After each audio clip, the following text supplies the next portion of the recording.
What's up, guys? It's Wednesday. It's 5 o'clock. We're at the Funshop, so it must be time for the Funshop Podcast with Greg and Ronnie. Sorry. Are we actually live this time? I do believe we are live this time. Let me double check. I don't know if anybody's in here. There's no one in here right now, but we are public. We are live. It looks like we're firing on all cylinders, so we'll just we'll just go with it and see. Yeah. People are starting to trickle in, I think. Maybe somebody will come in and tell us they can hear us, just because. Show number 2. This is exciting. Yep. Number 2.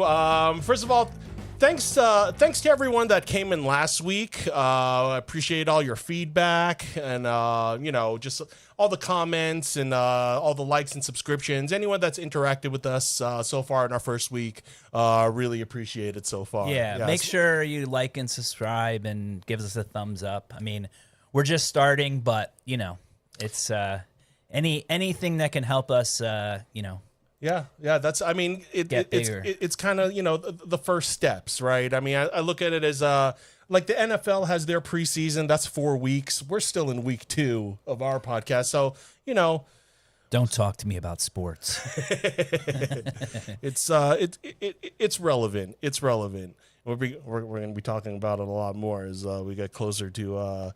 As the season approaches. Oh, I know. As we have to prepare for fantasy and do the mock drafts and do the research, we'll be talking about it a little. We'll be talking about it a little bit. I'm sure some of our viewers are into that sort of thing. I just want to draft Colin Kaepernick every position.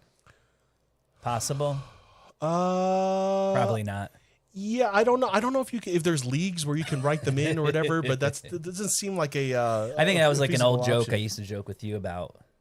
Yeah, we've talked about doing all halfbacks. I've wanted to do an all penalty league where you get more points with penalties, missing kicks and stuff. I mean, I don't have no idea what you're talking about, but it sounds fun. A bunch of malarkey. Yeah. So my friend Jeff's there. He said yo, so I'm assuming he can hear us, so that's good. Okay, great. Yo, Jeff. What's up, Jeff? So how was your week, man? My week was smooth. As far as in the hobby and things relevant to the show, it was kind of slow. It was more of a kickback visual medium week for me, watching wrestling, lots of wrestling events on TV and watching movies. And I mean, I saw Superman. Quick shout out, if you haven't seen Superman, go check it out on Screen X at Regal Cinemas. Nothing can beat that. But I mean, I definitely want to check out after you were telling me about it. I like a good Superman movie. Just real quick, just to parallel it to the first Superman that came out with Christopher Reeve as a kid, relevant in the news. I remember as a kid, the big news, like my mom telling me, like asking me, like, that's a movie and it's not real, right? Because there were kids like trying to Superman, jumping out of windows. Like, it happened to kids. So I remember that as like a PSA growing up. And it's interesting paralleling it to this Superman and reading about him on social media and people saying that it's woke or just anything with social media. You can get that angle. What I'm wondering though is like going back now to see if any kids actually jumped off a building, if it was more like finding a razor blade in the apple. It was just kind of like an urban myth, or maybe one kid in his like Superman pajamas jumped off a shed or something. I feel like everyone got crazy about it. In the late 70s, early 80s, no social media. Something's in the news, people see about it in the news, and, the parents got to check their kids, especially if you live in a apartment building, or whatever. So, I mean, it's just, thoughts that I had about it. No, it's just funny because, as you get older, you kind of forget that you have access to like I'll think about an old commercial or something and I'll be like, oh, I can go on YouTube now and look it up. And then, it sort of gives you this like, it's sort of, sometimes though, it's like not as exactly as you remembered it. It's like kind of Mandela effect type stuff. Right. But, I don't know. I just like, to me, it just sounds like one of those things where I was like, I don't remember a lot of kids doing that, but maybe one kid did. But it's something you always think of. Yeah. Maybe I'll do a dive on that because I'm kind of curious about that too. Yeah. But That was me. How about your week? Do you do any hunting or? Yeah, man. Well, photos? I'm kind of full time at the fun shop. So I'm here. Just putting stuff on eBay and not too much. I'm like, it's. I think anyone that sells on eBay, it's been a little slow. Okay. And the other thing with eBay, it's all about volume. I think at this point and putting stuff up daily. So, for me, it's just making sure that stuff is going up every day. Obviously shipping stuff and then, reorganizing constantly because I'm not the most organized person. So, but yeah, so it was mostly just that. And then, I went to the Rose Bowl on Sunday. Okay. I know a lot of people don't go to the Rose Bowl, but it's close. So I'll check it out. And, I don't mind spending the $20. Not that it's just at this point, I don't even think about it because, the hope is like, I'm going there so early to hopefully find stuff to resell. I think, if you're a casual buyer, it's definitely kind of a high, amount to get in. But, yeah, so, Rose Bowl, there's still, it's not, people love to tell you how good it used to be back in the day. But I mean, even People from back in the day love to do that love with to talk. everything. Yeah. So, I get it. but for me, it's kind of like, we're here now, do the best. And, I found a few things, so Okay. I'm happy. All right. But, yeah, man, but there's a lot. I mean, it's funny, right? Because there's always stuff going on in the news with the hobby. I mean, there's so much the hobby, quote unquote. But, we just sort of anything that kind of revolves around collecting, call it the hobby. But I feel like the trading card guys kind of took it over, like Yeah. the hobby, or is it the? Do they pronounce it the hobby? Like when they say the, it's like is it the hobby or the hobby? Trading cards might be when I talk about, I'll refer to it as the hobby. yeah, Right, I think just it's as like a kind everyone of a- everyone like becomes all like classic English. Yeah. Oh, the Yeah. hobby. Ah, So, I mean, I think the one thing that I was telling you I wanted to kind of talk about, and I mean, I don't have one to show, but we could always go online and look. But so PSA, they finally just rolled out their grading services for comics and magazines. That's okay. So yeah, if you click on that, you can kind of So I had known about this a little bit. Whoops, doesn't work. Well, go back. I had kind of known about this a little bit before I'd heard about it. I think they announced it We'll and go back showed it at New York Comic Con. Okay. And I was just, I was curious to see what the, feedback would be. And, I haven't seen anything yet, but, it's always interesting to me when grading companies get involved in, new sort of items to grade. Yeah. So, in this case, I mean, you could you could also just like Google like PSA grading, or new PSA grading, and then just maybe even go to news or something. Oh well. Yeah, it's okay. I told Ronnie to find it first, but I guess the link was dead. Yeah, it's okay. We're not actually. Well, it's we're not- harder. we're not It's harder actually to on- explain. We're It's- not actually on it right now. Oh, you mean We're like? not showing the screen right now. It's Yeah. still us right now. But Yeah. I'll keep looking for it. I don't know if you want to explain or if you want to show anything that's graded. But pretty much, you're saying that. Yeah, it's easier to like show people Okay. to kind of like get the point. So So, what should we search? just put PSA magazine grading or comic grading. Magazine grading is fine. Yeah, and it takes us to that one. Let me. Open Yeah, so that click one on that somewhere else. one. Yeah. That's okay. Just go to the main page.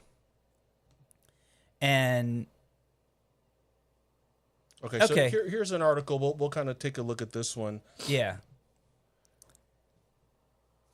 So cool. Yeah, so I guess I don't know why they're starting with a Yeah. they're it's starting okay. with a trading card. So I mean, there is an article here kind of talking about. Well, I just wanted to kind of show it. I think my point is more about like go down and Okay. see if there's like a magazine, another photo. Okay, there you go. Yeah, they have a comment. Yeah, we want to show off their header. Yeah, so kinda. click on that if you can.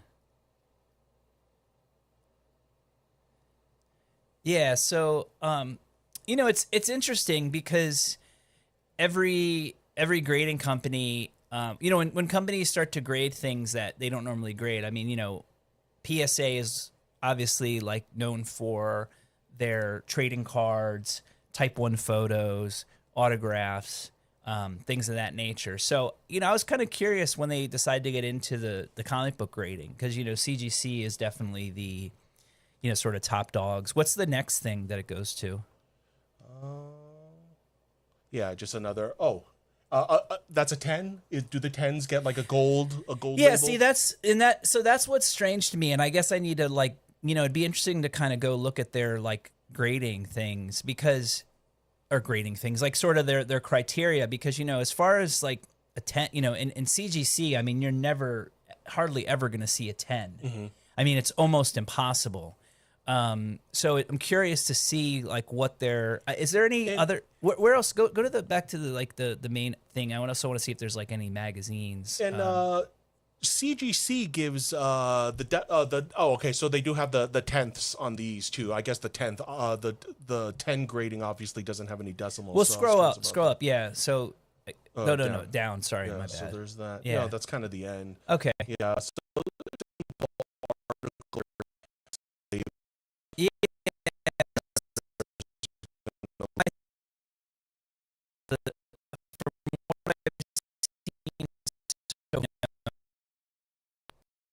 of a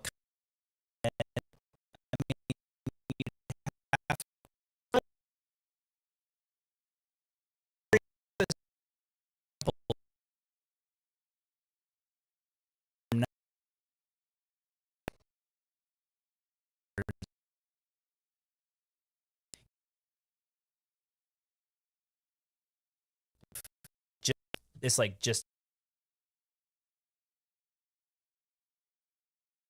a couple things to show. I don't currently have anything slabbed by PSA, comic or magazine wise, but I do have a couple things from CGC. Sorry guys with the glare. So this is like my copy of the Garbage Gang, which was what they called the Garbage Pail Kids, and I think Australia. Oh wow. And a couple other countries in Europe. So, this is like your typical like CGC slab, but it's a little bit bigger. And it has, it's kind of all the things that you'd expect with the CGC slab. That's like a US comic book size? No, that's like a US magazine size. Oh, okay, it's a little bit bigger. And then this is a little bit bigger. So this is, for instance, this is ID Magazine. Boy George? No, it's actually Madonna. It's her first. Yeah. Madonna. Nice. It's kind of her quote unquote rookie cover. A lot of people these days, I mean, it hasn't caught up as much as everything else, but there is this, there is this idea that has like come to the I guess hobby or market for the past few years where, people are looking for like first appearances of people on covers. But this one was interesting. I was actually going to hold off on this one until did you see that? There was like some warning. Yeah, that's fine. I was just checking it out too. Yeah, so this was an interesting magazine that I got that I was originally going to wait to send it to PSA because I know that they have autograph authentication. But, I mean, before they could even do the rollout, CGC partnered with JSA. So this is actually one of those where CGC, JSA, and this is when, Wilt Chamberlain was on the San Francisco Warriors, I think for one season, and he signed this book. And so for me, it was more about the autograph than the actual slab. But, I mean, at this point, I probably wouldn't cross it over, maybe, but I think that they're going to do really well with those type of books. I think, I think if they do have success with it, it's going to be more on the magazine side and the sports magazine side. Yeah, especially if it's autographed, that brings a little bit more of a collectability to it. I think. I mean, for sure, an autograph as opposed to just a magazine. Yeah, well, I mean, I think for me, it was originally it was more about authentication. Like, I didn't Right. know because CGC, I was like kind of curious because I was like, well, how, because they've actually now they're actually authenticating autographs that are inside the magazine or inside a comic. But for years, they wouldn't. I mean, for basically their whole time, they'd only authenticate stuff that was in person. So okay. I get it. So like a lot of times, like especially back, before, I mean, at a certain time, I don't think it's just kind of like how recently it's gotten very desirable to collect like a rookie card with an autograph on it. Yeah, of course. Where in the past, that was kind of like sacrilegious. Like the idea of somebody taking, a Michael Jordan rookie card and getting it signed, in a lot of people's eyes, it kind of ruined it. Like defacing It. But now, and I think it was the same thing with comics where, and look, I still, before Stan Lee passed away, I think, everybody was getting him to sign like everything. And, I get it, but it also kind of breaks my heart to see like these classic covers like Fantastic Four #1 or like Amazing Fantasy or even Spider-Man #1 or, any of, Avengers, any of these like Silver Age key Marvel issues, like, just seeing this like big marker Stan Lee kind of was like, but, so I don't know. I'm curious. I'd be curious to see what anyone else thinks about it. I'm also wondering, like I do want to submit something to them, but I did, I saw on some blog or some post today, or something that PSA post, they had the Sports Illustrated cover with the first, like basically the first Jordan cover, and the grade. Somebody had showed that their like kind of mint newsstand copy got an 8 from CGC, but then a copy that was mailed to somebody had gotten like a 9 something through PSA. So, I guess I just thought it was interesting to bring up because there's always this. Obviously with trading cards, there's like there's PSA, there's SGC, there's CGC who is grading cards, and PSA is still at the top, but there's different and Beckett of course, but there's different people that want different cards graded. So I don't know, it's just kind of an interesting thing to think about, especially with a company like PSA, which is so ingrained in the mind for trading cards. I don't know. It was like really interesting to me that they decided to go into the comic book market, and I'm curious to see where that goes. I consider myself kind of an outsider, because I don't, I'm not active. I don't always get stuff slabbed, but it seems like PSA is, autographs and sports cards. CGC's got the comic books and like the trading card games like Pokemon and like Magic. Am I wrong on that? No. I mean, that's how Right? That's what it feels like. Like to me, I think, and look, this is just my opinion, right? Like if PSA had asked me, I would have told them to start with just magazines. Because that's what CGC did when they were starting to get into trading cards. They were only at first, you could only get, I think, Pokemon, and like trading card games. So I think they would do. I think mostly it was Pokemon, but I think they also did Magic the Gathering, and I think they did Yu-Gi-Oh. And after a while, like now they'll grade any. So and then they came and they started a company called CGA, which was going to be their like non. They're like their sports card grading service. But then I think what happened, but that was also during the time when all these different grading companies were popping up. And I think they made the correct decision to kind of go back to the name CGC. And I think their slabs are great. I mean, there's certain things that I wouldn't send to them only because, the way the market is now, there's certain cards that I think would just do better. But I think CGC is getting up there, and I am gonna do a submission soon, and I'm gonna send out some cards that, some of the more weirdo cards that I would send to CGC just because they're also grading a lot more than PSA is, but also I don't know. So like I think it's got to the point where like CGC now, like a lot more people are sending them cards, and there's this, because they already have, their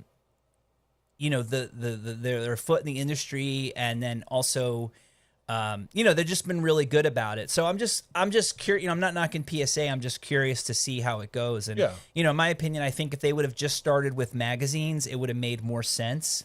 But I mean, what do I know? Yeah. It would make more sense. I actually have some magazines I would like to submit, and it's like that's one of the things. Do I want to try out PSA's new format, or do I want to go to something I kind of already know and trust, like CGC with that? Yeah, like unfortunately, I don't think there's one comic that I would send to PSA. Like I wouldn't feel comfortable sending them any sort of valuable comic because I don't even know I don't even know about their graders. I don't know who they're working with. I don't know what it is, and so. Right.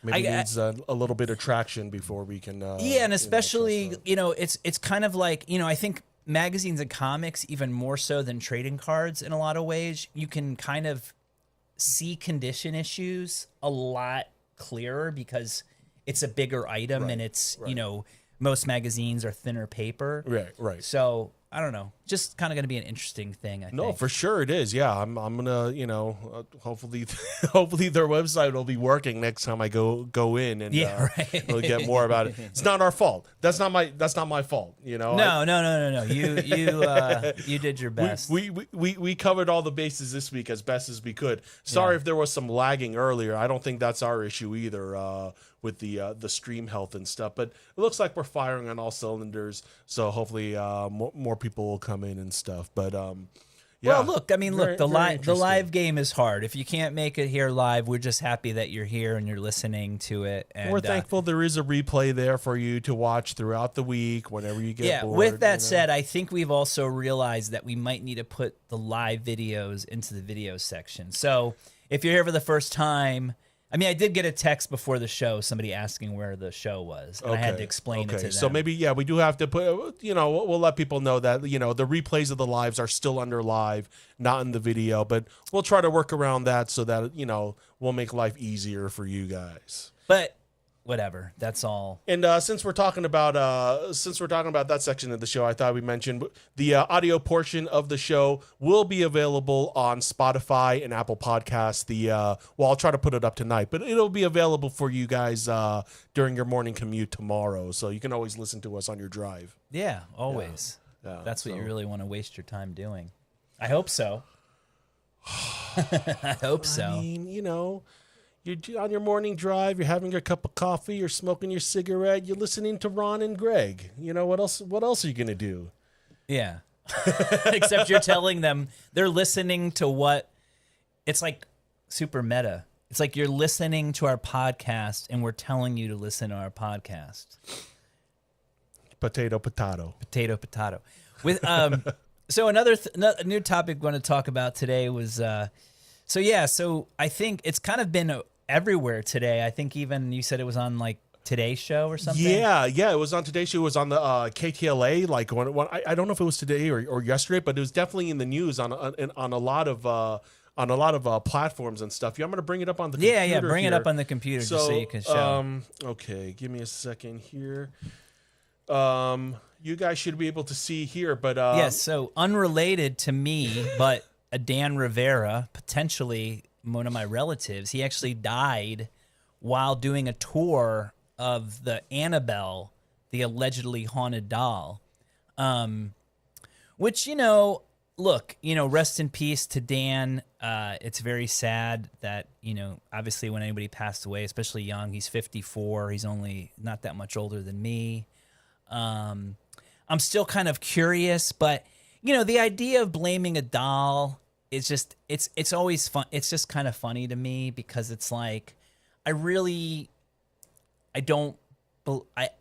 think that objects can have, potentially could have energy, I mean, if you go into a museum, into certain sections, I'm sure, I've never been to Egypt, but I'm sure if like, you're touring the pyramids or you go inside and you see this, these like ancient things, then, I definitely think that, objects can sort of hold energy, but I think this idea that a doll,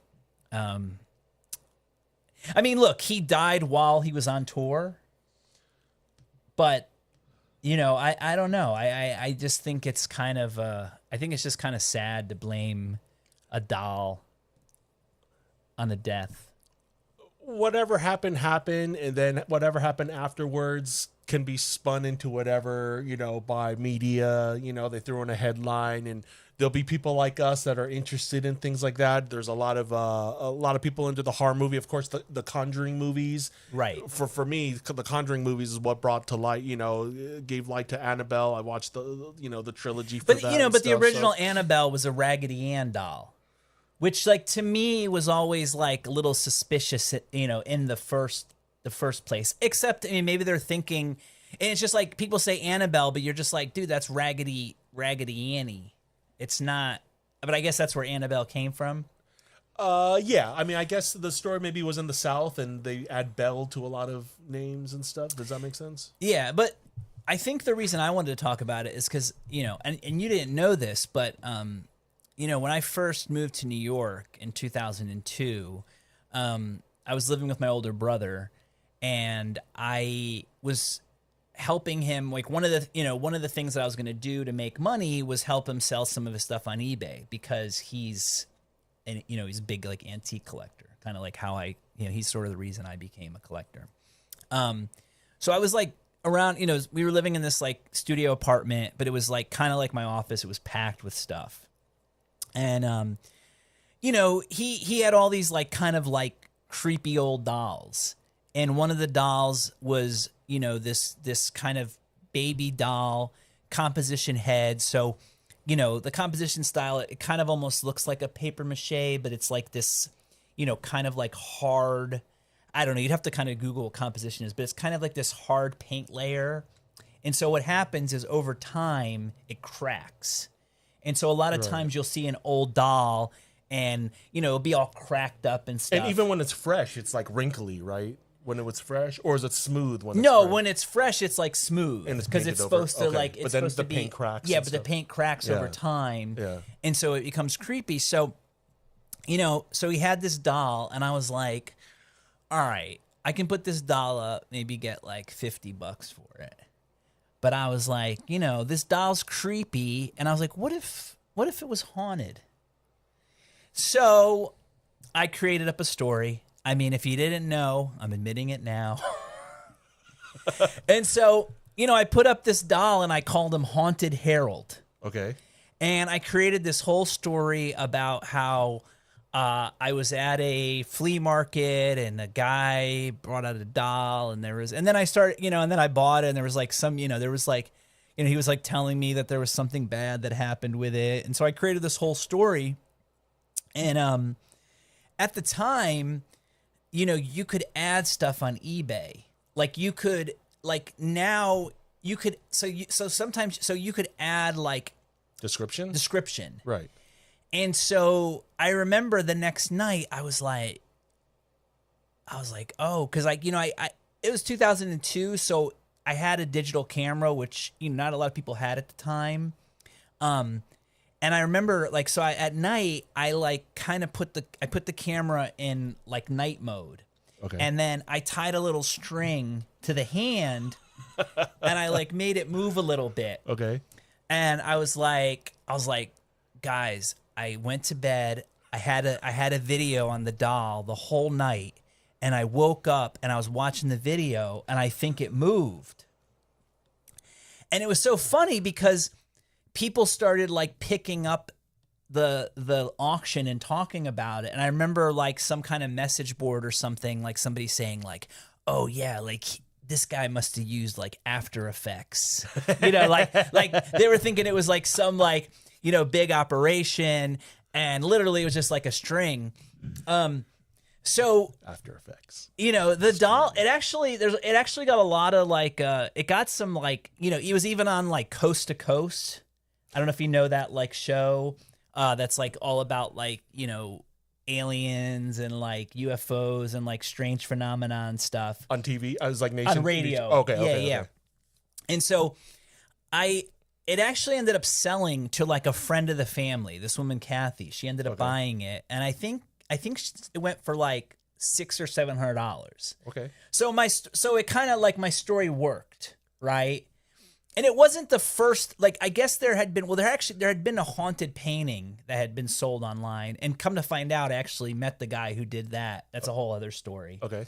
But yeah, the doll became this thing, but then what started as kind of this, just like, in my mind, it's like, let me create a story to help sell an item, and to me, that's kind of, in my mind, look, whatever, but I think to a point, the whole sort of like, supernatural ESP, ghost hunter thing. It's kind of, it's sort of carny, it sort of comes down to this kind of like, sucker is born every minute type thing. And you're sort of like playing, and look, people will probably be upset at me and like argue with me and say that like, no, it's true and da-da-da-da. But I think what it happens is like almost psychosis. So like this woman, Kathy, like buys the doll, right? Right. And she brings it she was living in Ireland. And I remember like months later, she starts telling me these stories. She's like, oh, somebody came over and looked into the room that Harold was in and then fell down the stairs and has brain, like brain injuries. And I was like, what the fuck? Oh, and then I was like, okay. And then she tells me another story about like how someone looked at it and then got cancer or something. And I was like, eye cancer. Something. I don't know, man. But like all of a sudden, like all this stuff around Haunted Harold is like causing all these like bad things to happen to this woman, Kathy. It's psychosomatic, huh? So she puts it online, ends up selling it, and this other guy buys it. And I can't recall his name, but if you look, he actually wrote a book about it. Haunted Harold. Yeah, like go to like Amazon, I think. Okay, hold on. That'd probably be the easiest thing. So just like go to Amazon. Here. Give me a second here, sir.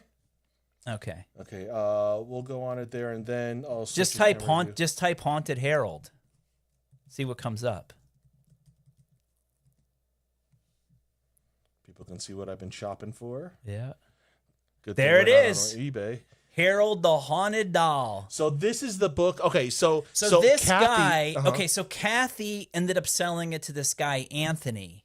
Okay. And then Anthony ended up making this whole book about this doll. So you can kind of get the vibe, right? Like that's Harold. That's Haunted Harold. That's him. Oh my gosh. Okay. I mean, it is a pretty creepy looking doll. At this point, any old doll you could talk me into like. Yeah, but this doll kind of like look, it even like the other thing too is like okay, yeah. So even on the top it says featured on Ghost Adventures Island of the Dolls episode, and I remember watching the episode, and like that. What's the guy's name? Zach Baggins.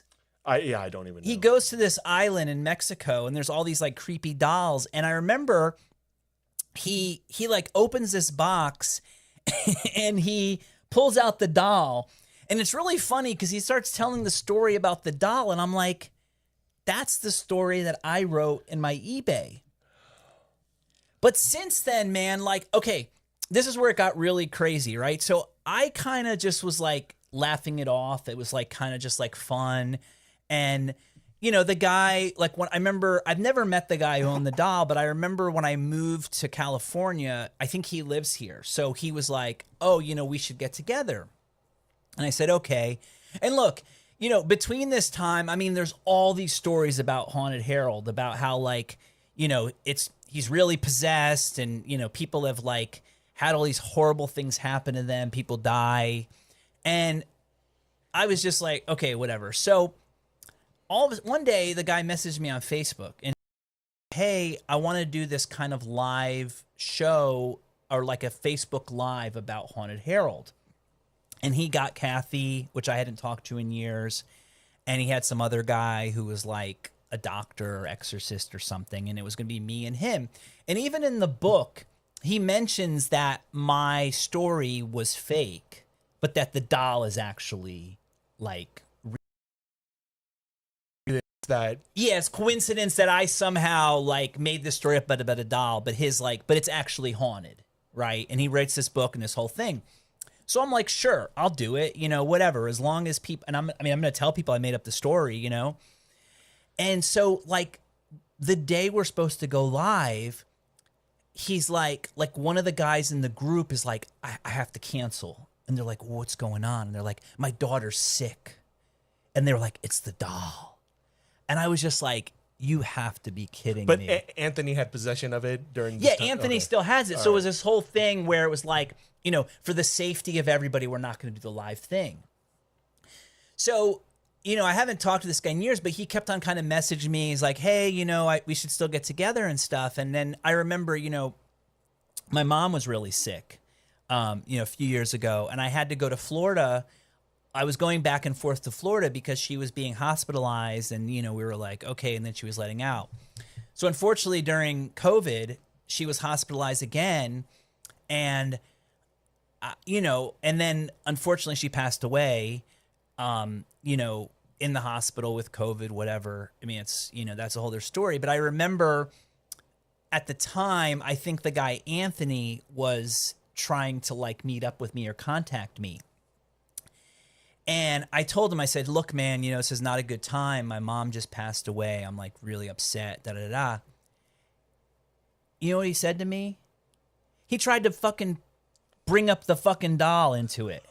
Excuse my language. I don't know if you can curse on here, but dude, I was so, and so Yeah, I think these guys are kind of this is obsessed, also right? why this story kind of touches me, was because like, Right. you have this doll who I created a story about, and the mythos was just, I guess it's just, maybe I'm part Carney, like I grew up I was born in Bridgeport, Connecticut, that's where P.T. Barnum is buried. I used to go to his museum as a kid.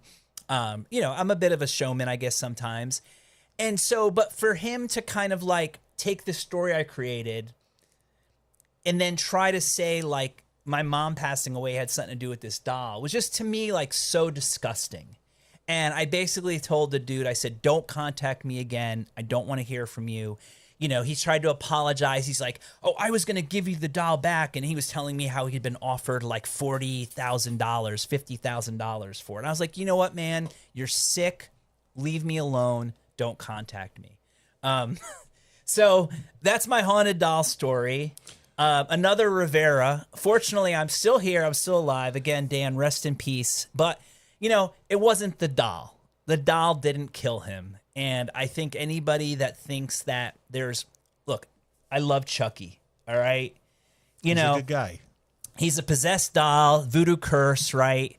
But it's not real. Dolls don't kill people. Our minds make it real, like in the Matrix. Yeah. Our minds make it real. That's my story about Haunted Harold. I guess if you want to go buy the book, you can. I mean, I'm not gonna like knock this guy's hustle, right?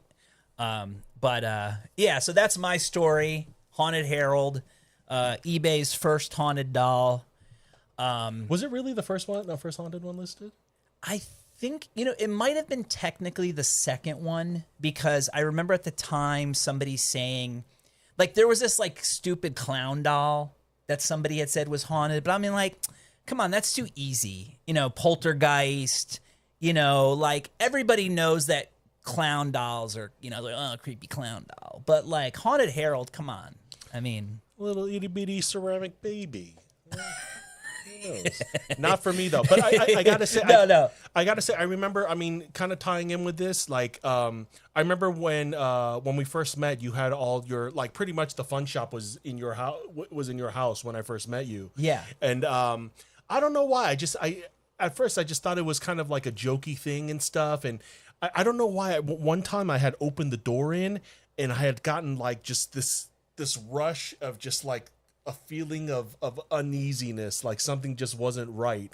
And ever since that day, like I had like started treading more carefully, started having a little bit more respect, or at least, I wouldn't be excited or like jokey about some of the things in there, because you never know like what kind of energy like objects can, I'll can tell you retain I'll tell you another quick story. So some people know, and this is a whole other story, but some people know that I was able to buy the estate of Howie Pyro, who is a first generation punk rocker, like master collector, like had so much stuff. I mean, again, it's just such it's its own story. What band was he the bassist for? He was in a band called, his first band was called Freaks, and then he was like more well known. The famous one was like Degeneration. Okay. And then he also played with Danzig for I think Danzig, 4 or 5 years in the early 2000s. But I mean, his collection was very similar to the stuff that I collect, but he just was like, I mean, I don't think he ever sold anything. And he literally kept everything. So anyways, I had bought the stuff, and, you know, I'd planned to keep some of it and sell some of it. And I remember, though, there was this one point where we were kind of getting stuff clean, and I was there with one of my partners that this guy Ed that we had bought the space together with. And at the top of like this shelf, there was like some kind of box, I remember. And I remember he picked it up, and it was like this box, and then it had chicken wire. And then I was like, and then in the box, like it was like kind of a, what's it called? Like a, what do you call it when you have like a box and then it's like there's no glass? Like a shadow box. Okay. But it had like chicken wire. And so inside there was like this little clown doll. Okay. And so like half jokingly, I was like, oh, dude, put that shit down. It's cursed. Right. And dude, I'm not lying. Like if this dude, Ed, wasn't there, like no one believed me. So at that moment, there was like this little ceramic deer, like a little like, like 1960s, like made in Japan ceramic. Okay. And it's on the shelf, and it's in front of this box of comics. And I swear, like, I pick up the deer. It instantly, it like drops out of my hand. It breaks, it falls, and it sliced my wrist. Like, you can kind of still see the... Oh, jeez. You could still see the scar, Yeah, right? Yeah. I see a scar. Like, and like blood was like gushing out. Like, I mean, to the point where I was like, dude, like, I have to, I mean, it wasn't gushing, but it definitely like sliced my you know. And so like I had to go to like, I mean, luckily I went to CVS. I got one of those like little like things that, you know, do it. Yeah. But I was like, dude, that was Freaky. so weird. Yeah. But so that's why, I mean, look, again, you know, I don't blame the doll, but I do, you know, it's funny because you mentioned that this idea. I do think maybe I'm used to it, but I do think that objects can hold different energies. Yeah. But you know, I don't know. I just, you know, it's because you better believe when I go, I'm gonna go haunt my favorite objects. You know, my favorite toys and stuff. My spirit's staying with those. I'm haunting my toys. I'm haunting the GI Joes. Dude, be careful what you wish for. You don't want to be a haunted doll for eternity. Just in some box waiting for another Rivera to come by.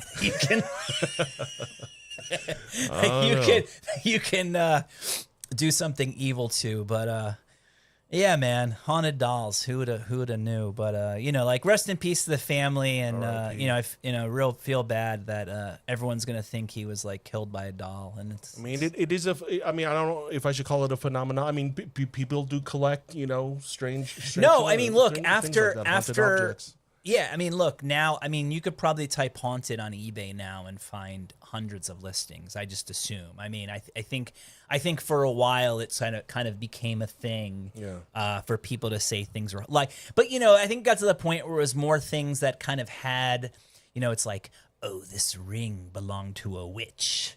You know, and it's like, okay, well, that's a way to sell a ring with a pentagram on it. You know what I mean? It's 2025, man. I mean, there's haunted objects. There's signs in Hollywood, people buying souls. There's signs we buy souls in Hollywood. So I mean, you never. Well, I think Hollywood has been buying souls since its inception, right? I think you're right. You know, they call it Hollywood, right? Why? Because the wood from the holly tree is what early like witches and magicians would make their stick from. That's BS. It wasn't even in Harry Potter. If it were true, it would have been Harry Potter. Dude, Harry Potter takes place in England. They don't have Hollywood there. They have like Okay. Devonshire or something. Yeah, you're right.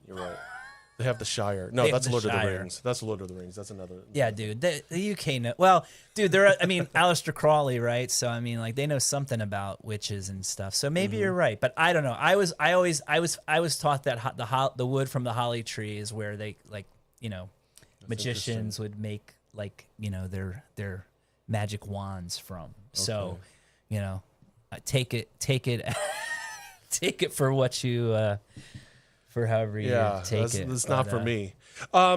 Couple of things I wanted to address, just questions from last week, because a buddy of mine had watched the podcast, and he mentioned he thought it was a podcast about toys and stuff, and he's like, you guys didn't even show or talk about toys at all. What kind of toy podcast is that? But just my excuse is that my toys are over at Toy Depot in Whittier, so all the toys I buy, I've been reselling lately, so that's why I'm not showing any of that. And I don't know if you have anything. I mean, look, there'll be times where you show a toy. I mean, what toy do you want to see?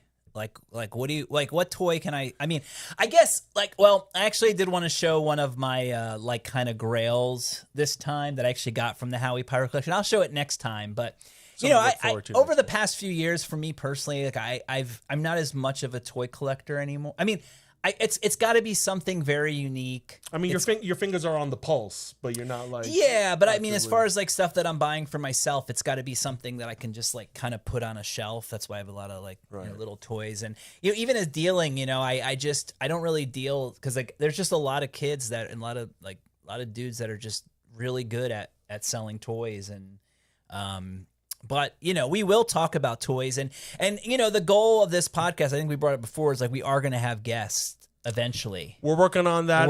Just to let them know behind the scenes. I mean, that's guests is just more equipment, right? It's headphones, it's microphone, it's camera. If you guys want guests quicker, feel free to donate the stuff if it works. No.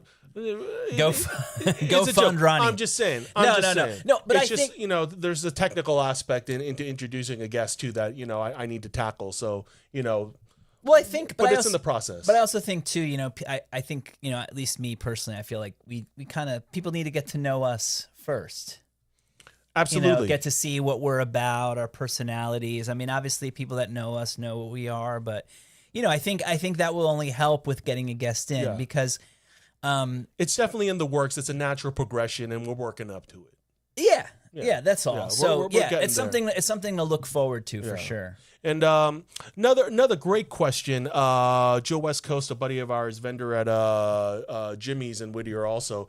I noticed that you had an eyeball on your Mishka hat last week. We call that one the Keep Watch logo. So I guess he had maybe recognized something like that from a movie called The Stone Age. I'm not familiar. I know people, in talks and stuff, they've asked you about the Keep Watch logo before. So I don't know if real quick if you can give us kind of a rundown on that and what that is. Well, look, I think as far as like a really sort of simple, the eyeball has kind of been one of those things that I think has appeared in like counterculture and underground art. Like the way that I always kind of say it to people is like, you kind of, if you look at some of the old like Ed Roth graphics, or even, as far as like Rick Griffin, and then, going into the, and then, I mean, you even had the Residents, the band, who were like giant eyeballs. Is that the Top Hat one? Like the Top Hat ones, they were obviously big in the like late 70s and the 80s. And then you had, of course, Mad Balls, when we were kids. I'm sure I'm missing a couple. But it kind of just started as this idea, like my old partner Mikhail, one of the founders, it kind of started from us doing New Era. And so, New Era, at the time, I mean, the only thing they really had ever done was, people knew them as, baseball hats, right, or like team hats. So, when we had the opportunity to start doing different hats, there was this kind of idea of like, okay, what can we do that's crazy, but what can we do that's just a cool thing to do? And so, Mike had this idea of doing an eyeball. At the time, Mike Jones was doing some freelance work for us, and so he executed the Keep Watch, and it kind of became this thing that we sort of couldn't control. And the way that I say, like, we were talking before the podcast, and you were saying how is like the early 2000s, right? Like maybe there had just been like Von Dutch, where people could like, but that was still, an eyeball with the wings. Yeah. But I think just having an eyeball that, and look, I think a lot of, obviously Mike Jones, illustrated, like, in my opinion, like the perfect, like eye, it became iconic, pun intended, right? But I think after I started thinking about it and thinking about how much the eye kind of permeated like the counterculture and underground culture, that's what Mishka is. That's kind of how it started. It became of like, it started because of like Mike and I's like obsession of like counterculture and pop culture and comics and records and punk rock and hip hop and just underground art, graffiti, street art, whatever. And so I think it just resonated with people that already kind of like was like, oh yeah, that's cool. And then just the eyeball was, and I was going to say, I think the fact that New Era, like their embroidery is just like, because if you actually look at the original Keep Watch hats, the eyeball kind of, it almost kind of pops out. Right. Yeah, with the stitching and stuff. So, yeah, I really think that New Era too was, the quality of their hats. So yeah, so if you see the eyeball, it's Mishka. We try to, we're rocking some of the vintage, I guess the vintage pieces, but yeah, so yeah, that answers the question. I guess one logo among many. Once you start like exploring Mishka and you start seeing recurring logos, not even themes, just recurring logos and stuff. And sometimes they're all on one shirt as like different team mascots and stuff. So it's just just one of those things you get used to the more you see it. No, so. I thought it was a good question. I'm always happy to talk about Mishka and sort of. I think anyone that's followed me or followed the brand has always known that my collecting has been a big part of the inspiration. Like I think even. Behind me, excuse me. It's all right. Behind me, I think the other day I was showing you some of the. They're not out now, so we just have to. But it was like I was showing you some of the original Japanese movie programs that we had originally bought the first time that we went to Japan as Mishka, and how those inspired some of those graphics from that time. So. I think it's, so you might, while watching the show or just exploring, the fun shop and stuff, I think you'll, besides us wearing Mishka, you might even see things that have inspired the brand and graphics and stuff. Sure. And I think that's also why, it's, that's why we're still, for all intents and purposes, we're still around because, it's like, our motto's always been "Where you're weird," or worldwide weirdos, So and here you're weird. Yeah, I always like that. We're gonna have to start adopting that one because here you're like weird. That one. Yeah, here you well, are. Because we're kind of weird, and you're hearing us, weird. And I don't know. Maybe we're normal and everyone else is weird. I don't know. Sounds so good. I know you had. We want to do a little show and tell. Well, just real quick, just because we didn't have toys. I haven't been doing toys lately and stuff. Just a couple of quick things. I think the other thing too is like, this week. Sorry to interrupt, but we, as you can kind of see, like I kind of like collecting a lot of things. I'm not just a toy collector. I'm not just a card collector. I'm not just a book collector. I'm kind of like I'm a fun shop. It's like anything that's fun. Yeah. So. Totally. Yeah. So, anyways, Ronnie. Well, okay. I'll just real quick. I'll yeah. switch to mine. Just real quick. No toys recently. In more of the card vein and stuff. I've been buying up these Conan autograph cards been like looking for autograph cards for a while for any like movie properties and stuff, but just lately one for Akiro and one for the witch, that seduced Conan real quick. I don't think I'm gonna get these slabbed. I mean, I feel like some of the, maybe the witch is a little bit better, but Mako, not too great. I'm not gonna get these graded or authenticated or anything. More for the PC. Well, yeah, I mean, because it's stuff that I like. The stuff that comes out of the packs anyway. I mean, you don't have to, as long as the company is established. What are those tops or those? I'm not even sure. Are those Zootopic or something? Yeah, honestly, I don't know. Sci Hobby or something. Yeah, they're what, early 2000s? Yeah, I don't even know. I didn't do enough research on it. I just been hunting the autographs and 2004. No, this was later. This was kind of like a cool time for cards, and like I wasn't really collecting cards at this time, nor was I. It's kind of fun to go back to these because and they're not.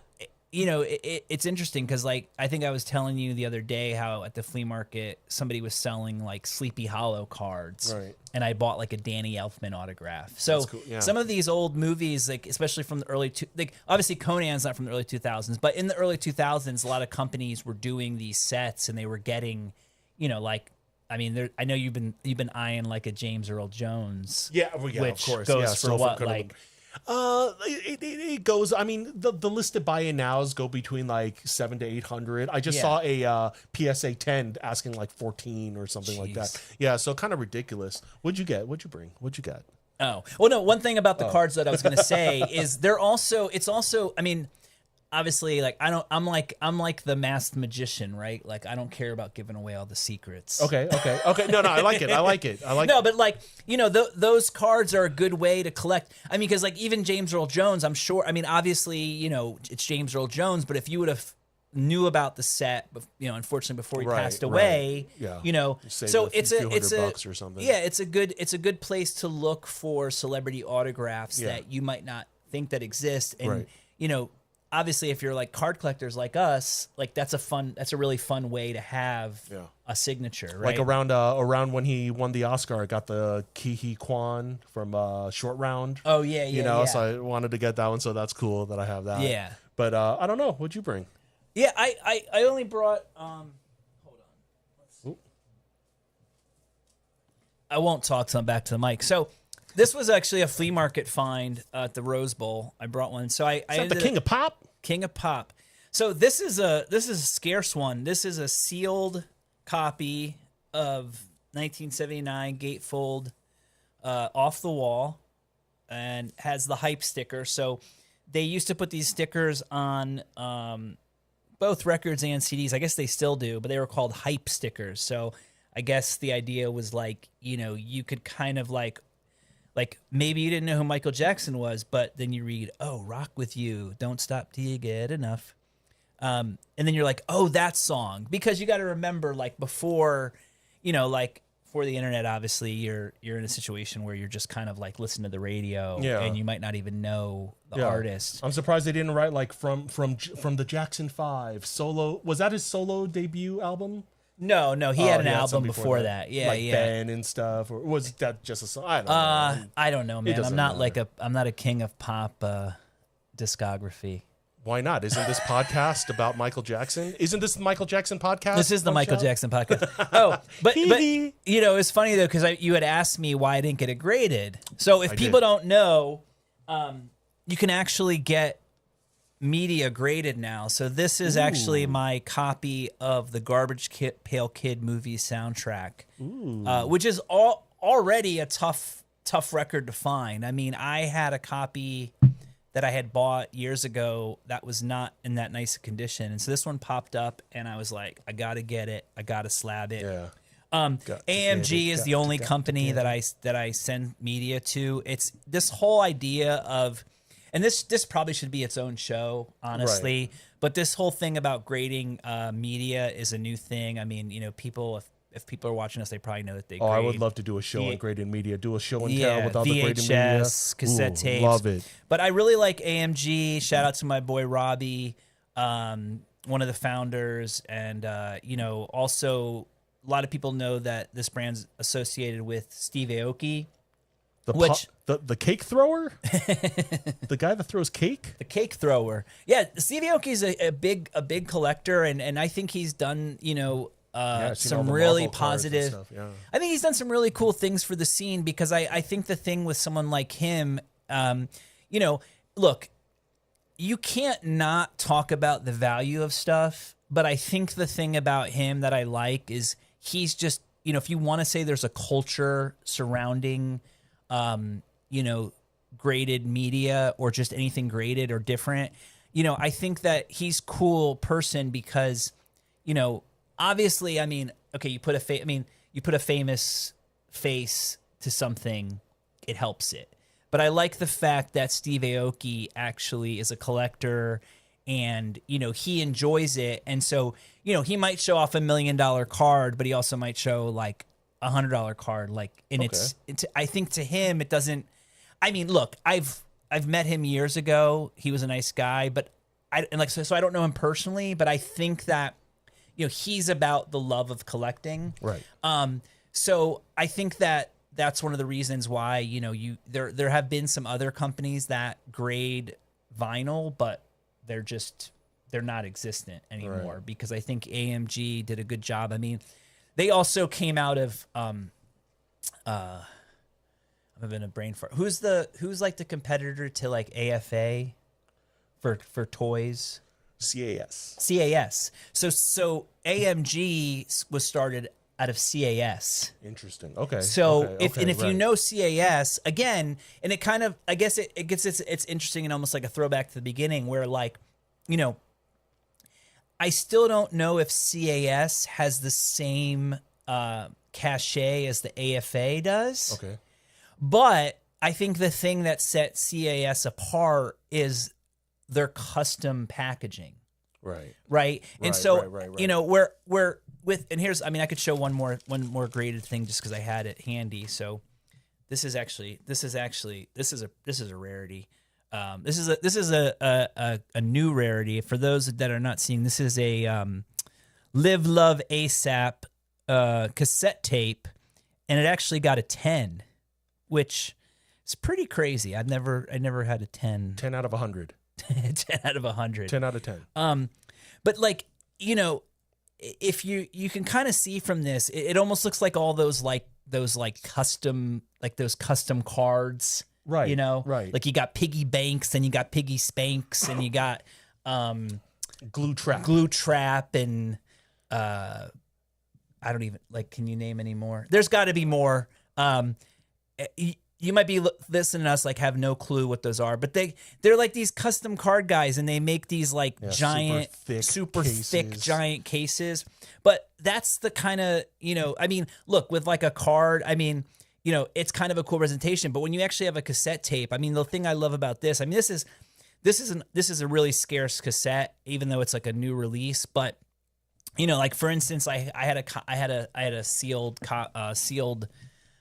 Sex Pistols, Nevermind the Bollocks 8-track. Ooh. And it's one of those things that I liked showing people, but I'd always be very weird because part of the grade is the cellophane wrapping. Right. It's the actual seal. And some of that stuff it degrades during time. So especially on an 8-track, it's you don't want somebody handling it. So I also one of the fun things about slabbing things is one, it's a cool, it's an easy way to display something, you can just kind of prop it up. Right. But then it's also, I could be hey, check this out. Yeah. Well, wait, I got to put it in the sleeve first so I don't scratch the. Yeah. There's always something, but then that way it's Ronnie could be, playing around with my sealed ASAP tape and, unless he breaks it or runs it over with a car. I mean, he's not gonna damage it too much. If I break it, I bought it. Yeah. What's the classic antique store sign? I break, I cry, you break, you buy. Basically. Ancient Chinese proverb. Well, you would know that better than me. I'm not going there. Well, that's been an hour. Yeah. That was a quick hour today. All right, just real quick. What do we have coming up this weekend? Anything going on? Any events or? Or This just weekend. Long Beach Antique Fair and Yeah, Long Beach Flea Market. Hey, this might be the first time you're hearing it, but I've heard through Rumorville that this might be the last year. This is the last year of the Long Beach Flea Market at its current location. Okay, we'll have more information as that comes. I mean, You're saying it like it's like some. I mean, we don't know too much. I mean, I don't know if you No, want to add on I to don't know that too for- much. for- All I know is that they're like building, like they're using the stadium for the Olympics, and they're building like this Olympic housing there, and they're supposed to be keeping that on. So I know that the what I've heard is that the owner's looking for another space. I mean, for most people, Long Beach is like everyone's sort of favorite. Right. It's right. like your flea market dealer and toy dealer's favorite flea market is Long Beach, Right. just because of the variety and Long Beach always has nice weather and I like it that you get the LA people and the Orange County people, so you get a mix of all sorts, and yeah, it's a good pretty mix, interesting. and yeah, it's like you go to a flea market now, and like that generally the idea of flea market you're supposed to be going and just kind of like going through people's stuff, right? And I think that's one of the things about Long Beach is there's still that feeling that you might find something, Right. Mixed Right. in with a bunch of stuff where, a lot of the flea markets, even Rose Bowl to a point, everything is curated. You're seeing a lot. And look, I'm not knocking anyone's hustle, but you go to the flea market now, you see a lot more like almost like a toy shop set up at a flea market. Right. And look, for me, if I'm only collecting, that's perfect. But obviously as a dealer, so it's cool to see. But for me, like I'm kind of trying to find that like hidden thing. Not to say that you want to take advantage of anybody, but like you're trying to find that like needle in the haystack type thing. Yeah, of course, right? of course, always. Yeah, that's what we're always doing. Always. Not this weekend. I think in 2 weeks we'll get more information next show. But at our friends Shop Vintage Selection, they're doing a I think like a coffee and buying event earlier than they usually do. So we'll get more details on that for you guys. But that's going to be at the Vintage Selection in Whittier Definitely. in a couple of weeks. Definitely so gonna do that. yeah, so we'll give some more information on that, and also for other shows and conventions and stuff that we'll see. We'll remind you guys. And I won't say too much, but one of our friends who opened up a shop recently, I mean, you could probably put two and two together.